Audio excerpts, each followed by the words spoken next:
Welcome to Mission Possible 2012.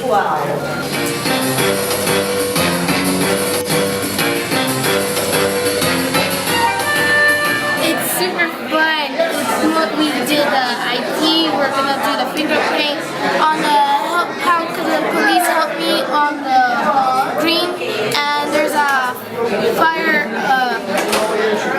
ambulance and police car that really helps everyone in need. Today you have partnered up with officers from the Los Angeles Unified School District, from the LA County Sheriff's Department, and from the LAPD. This is my partner, Valdez, and he's my partner for the day. He's a really good guy, and he's very nice.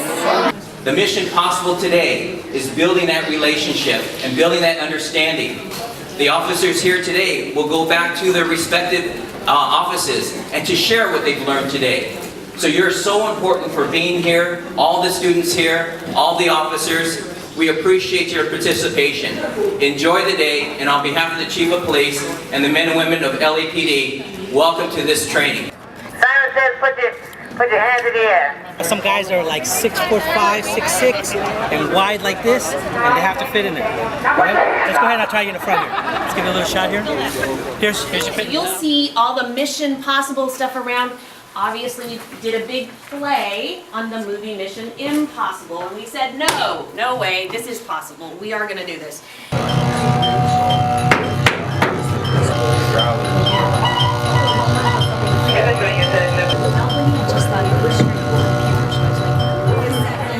Remember that 30 seconds that you had of confusion, lost, feeling like you don't belong. You had that for 30 seconds, and you have that. They're going to have that maybe the entire time they're sitting. I'm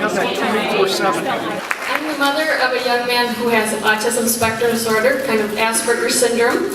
And one thing I worry about when he's growing up is he going to be safe? Will he be okay when he goes out in the world? And we know that when someone has autism or some kind of a difference in the way they learn, they may not have an easy time out in the world. So it's real important to focus on the things that can keep you safe and help you be more successful in your life. Can I see your handgun now? You can. You know what? I don't want to take it out because I'll get in trouble. But you can see the bullets. Oh, this goes in here. Can I touch one of them? You can touch it, but I don't want you to touch it. Wow. 15 of them in here. 15. 15 of these little bullets, and then it goes in this little. How many times have you shot with this one? Never. Never? I've never had to shoot anyone. Thank goodness. Unless you.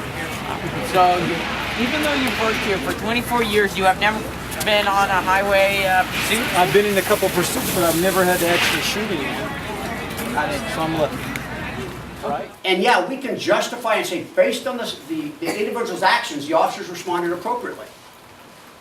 But it's a tragedy for that cop later on that they find out that there's autism issues, mentally ill issues, that cause a person to react a certain way. And so what we're trying to do is continue to push the envelope to change the way that we do police work to get better. Because every human life is valuable. And that's the one thing when we look at mission statements across the board, the value of human life is everything. So the question is not whether it was a justifiable shooting, but can we do it better down the road based on things we learned from this encounter?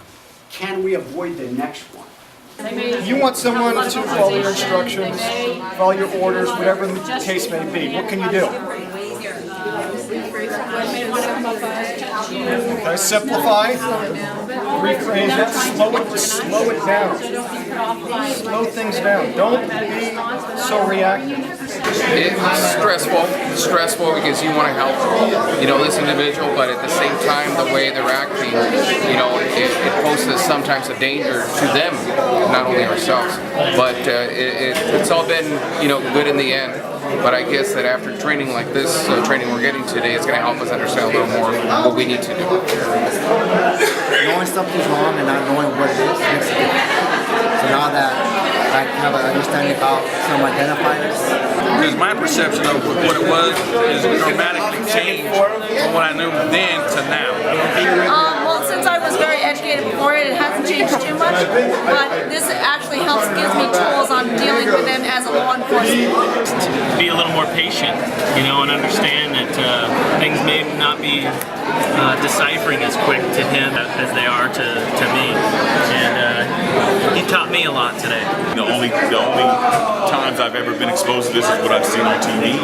So I've never had a first-hand interaction, or if I had one in the streets, I probably didn't even realize that I was having it. Every incident's different, but I have now received extra tools that I didn't know about before. I now have other information that I did not know before. So absolutely.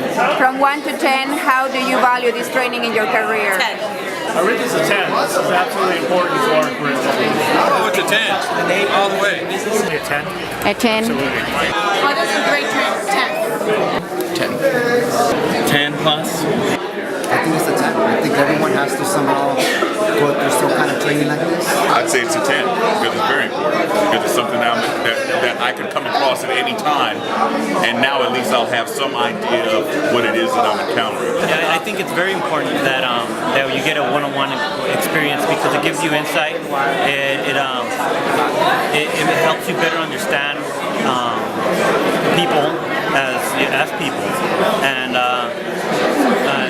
it gives you a sense of, you know, that there's people just like anyone else, and vice versa. They understand that we are just people like anyone else. It's very enlightening. I like it. It's good. It was great. Best thing of the night. Did you like the cars? Did you like the firefighters? Did you like the sheriff? What do you like the best? The sheriff, good for you. Do you think that you will be afraid if a policeman stops you in the street? But will you know how to react? What will you do? Will you remember Officer Kova today?